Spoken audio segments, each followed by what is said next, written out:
दोस्तों जेवर में AISATS multi modal cargo hub develop किया जा रहा है। ये भारत का पहला इंटीग्रेटेड कार्गो हब होगा विथ इंटीग्रेटेड कार्गो टर्मिनल। दोस्तों ये multi modal cargo hub special क्यों है? क्योंकि उत्तर प्रदेश की इकोनॉमी में गेम चेंजर बन सकता है। आज की इस वीडियो में हम इस पर विस्तार से चर्चा करेंगे। दोस्तों यूपी इंफ्रा जोन के 75% व्यूअर्स ने चैनल को सब्सक्राइब नहीं करा है। आपसे निवेदन है कि चैनल को सब्सक्राइब कर लें। जून 2025 तक हमारा लक्ष्य है कि हम 50,000 सब्सक्राइबर को पूरा करें और ये आपके सपोर्ट के बिना पूरा नहीं हो सकेगा। आप सपोर्ट के रूप में इस वीडियो को लाइक कर सकते हैं, शेयर कर सकते हैं और कमेंट कर सकते हैं, हमें सपोर्ट कर सकते हैं।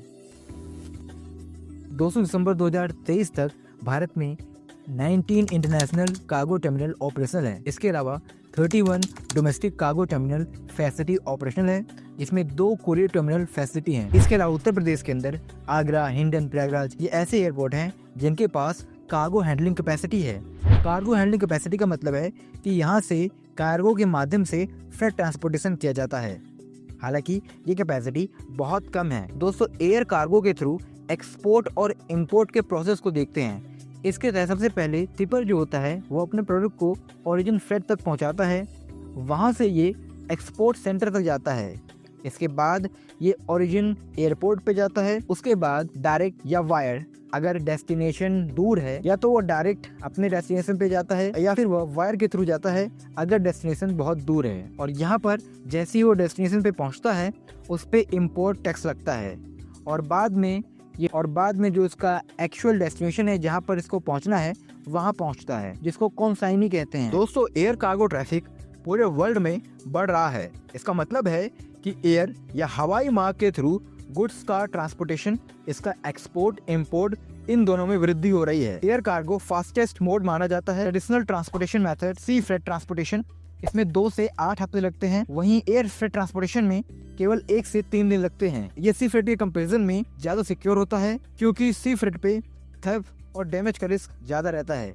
इसके अलावा इसके कई ड्रॉबैक्स भी हैं, जैसे कि एयर के थ्रू कार्गो फैसिलिटी का ट्रांसपोर्टेशन, चूंकि ये काफी फास्ट होता है इसलिए ये कॉस्टली भी ज्यादा होता है और इसकी एक लिमिटेड कैपेसिटी होती है। इसके अलावा इसमें कुछ ही गुड्स ट्रांसपोर्ट हो पाते हैं, जिसमें कुछ हद तक इलेक्ट्रिकल गुड्स, लग्जरी गुड्स और पेरिफेरल गुड्स, ऐसे गुड्स जो बहुत ही जल्दी डिग्रेड हो जाते हैं। इनकी वैल्यू ज्यादा होती है और साइज कम होता है। और स्ट्रिक्ट रेगुलेशन के चलते हैजार्डस मटेरियल, बैटरीज और सर्टेन केमिकल्स, इन पे भी रिस्ट्रिक्शन लगाया गया है।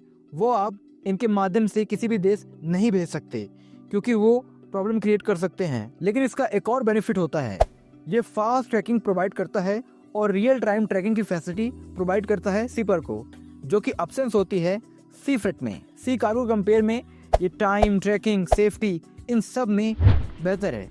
लेकिन दोस्तों ये कॉस्टली ज़्यादा होता है। लेकिन सी कार्गो का भी एक बहुत बड़ा एडवांटेज है कि ये लार्ज गुड्स और बल्क में बहुत सारी कैपेसिटी में गुड्स को दूसरे देश तक भेज सकते हैं और इसमें रिस्ट्रिक्शन ना के बराबर है।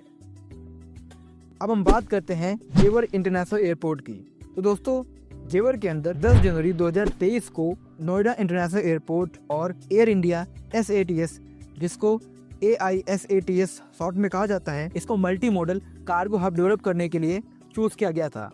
दोस्तों AISATS वर्ल्ड लीडर है ground and air cargo handling capacity के मामले में और भारत के 5 महत्वपूर्ण एयरपोर्ट में ये काम करता है। इसमें बेंगलुरु और हैदराबाद शामिल हैं, जहां पर फ्रेट कैपेसिटी जहां पर करीब 1,30,000 फ्लाइट्स ये ऑपरेट करता है। दोस्तों air India SATS airport service private limited, in short AISATS 2010 में इनकॉर्पोरेट हुआ था और ये एक जॉइंट वेंचर है बिटवीन एयर इंडिया लिमिटेड, जो कि टाटा की 100% सब्सिडी है, और सिंगापुर एयर टर्मिनल सर्विसेज, जेवर में करीब 87 एकड़ के लैंड पार्सल में multi modal cargo hub develop किया जा रहा है। MMCH में इंटीग्रेटेड कार्गो 30 एकड़ के लैंड पार्सल में डेवलप किया जा रहा है, जबकि जो integrated warehousing and logistic zone है ये 57 एकड़ के लैंड पार्सल में डेवलप किया जाएगा। ये न केवल गुड्स सर्विसेज इन सब के लिए लाभदायक होगा, बल्कि ये ई-कॉमर्स फर्म्स को भी लाभ देगा बहुत ज्यादा। इसके अलावा टेम्परेचर सेंटर गुड्स और फार्मास्यूटिकल्स और पेरिफेरल गुड्स,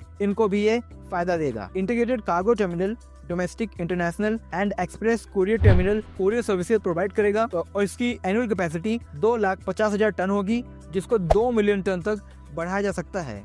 यहाँ पर दोस्तों हम पेरिसेबल फार्मास्यूटिकल और टेम्परेचर ओरिएंटेड गुड्स की बात करें, पेरिशेबल गुड्स वैसे गुड्स होते हैं जो बहुत ही जल्दी डिग्रेड हो जाते हैं और लॉन्ग डिस्टेंस ट्रेड के अंदर एयर कार्गो बेस्ट माना जाता है कि ये जल्द ही एक्चुअल डेस्टिनेशन में पहुंच जाते हैं। अब यहाँ पर दोस्तों इसमें फूड एंड बेवरेज जैसे कि dairy products, meal and seafood, fruits and vegetables, bakery item, frozen food, beverages ये सब शामिल है।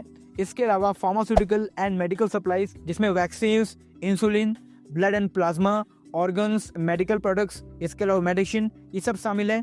इसके अलावा दोस्तों फ्लावर प्लांट, इसके अलावा कॉस्मेटिक्स, इसके अलावा केमिकल्स, लैब सैंपल्स, हालांकि इसमें कुछ रिस्ट्रिक्शन है, और कुछ हद तक इलेक्ट्रॉनिक गुड्स जैसे कि mobile phone, laptop, tablet, TV, camera, speakers, computer devices and electronics. लेकिन दोस्तों यहाँ पर कुछ ऐसी चीजें हैं जो काफी हद तक रिस्ट्रिक्टेड हैं, जिसमें दोस्तों lithium ion batteries, power banks, rechargeable devices, इसके अलावा बड़े बड़े ऑटोमोबाइल पार्ट्स, ये सब दोस्तों रिस्ट्रिक्टेड होते हैं due to their size as well as their composition, क्योंकि ये हार्मफुल हो सकते हैं, क्योंकि इनमें एक्सप्लोजन हो सकता है और ये नुकसानदायक हो सकते हैं, इसलिए इन पे काफी हद तक रिस्ट्रिक्शन लगाया गया है। फिर भी दोस्तों जब भी एयर कार्गो के थ्रू ट्रांसपोर्टेशन की बात आती है, यहाँ पर हाई क्वालिटी पैकेजिंग और हैंडलिंग रिक्वायर होती है। जैसे जैसे इनोवेशन होगा ये इन सारी समस्याओं को हल कर देगा। तो दोस्तों यहाँ पर अब हम अपनी एक्चुअल मुद्दे पे आते हैं। तो दोस्तों फार्मास्यूटिकल, इलेक्ट्रॉनिक्स और इंडस्ट्री गुड्स, इसके अलावा इमरजेंसी गुड्स जिसमें मेडिसिन, वैक्सीन, मेडिकल इक्विपमेंट शामिल हैं, इनके माध्यम से ये बहुत ही तेजी से ट्रांसपोर्ट हो सकते हैं। दोस्तों ये जो कार्गो टर्मिनल है न केवल ये एनसीआर को सर्व करेगा बल्कि ये पूरे उत्तर प्रदेश को सर्व करेगा और उसके जो एडजॉइनिंग रीजन है उसको भी ये सर्व करेगा। और दोस्तों इससे यहाँ पर जो फार्मास्यूटिकल इंडस्ट्री है एक बड़े स्तर तक जो इलेक्ट्रॉनिक्स फर्म है इनको भी लाभ देगा। इसके थ्रू यहाँ पर एक्सपोर्ट बढ़ेगा। तो दोस्तों इसके डेवलपमेंट से उत्तर प्रदेश के अंदर फार्मास्यूटिकल, इलेक्ट्रॉनिक्स इससे संबंधित जो इंडस्ट्रीज हैं इनके ग्रोथ की संभावनाएं बढ़ जाती हैं। आपको पता है कि यूडा रीजन के अंदर ऑलरेडी मेडिकल डिवाइस पार्क बन रहा है, इस ललितपुर के अंदर ब्लड ड्रग पार्क का डेवलपमेंट होना है और अन्य रीजन में भी ऐसे डेवलपमेंट हो सकते हैं। अगर हम अपडेट की बात करें तो इंटीग्रेटेड कार्गो टर्मिनल का मोस्टली जो वर्क है ये कंप्लीट हो गया है और दोस्तों ये इसी साल मार्च या अप्रैल के अंदर कॉमर्शियल ऑपरेशन स्टार्ट कर देगा एज पर NIL। आज की इस वीडियो में इतना ही। अगर आपको ये वीडियो पसंद आए तो वीडियो को लाइक करें, चैनल को सब्सक्राइब करें। धन्यवाद आपका ये वीडियो देखने के लिए। मिलते हैं नेक्स्ट वीडियो में। आज की इस वीडियो में इतना ही। आपको ये वीडियो कैसी लगी प्लीज़ बताएं और चैनल को सब्सक्राइब करें और हमारे लक्ष्य को पूरा करने में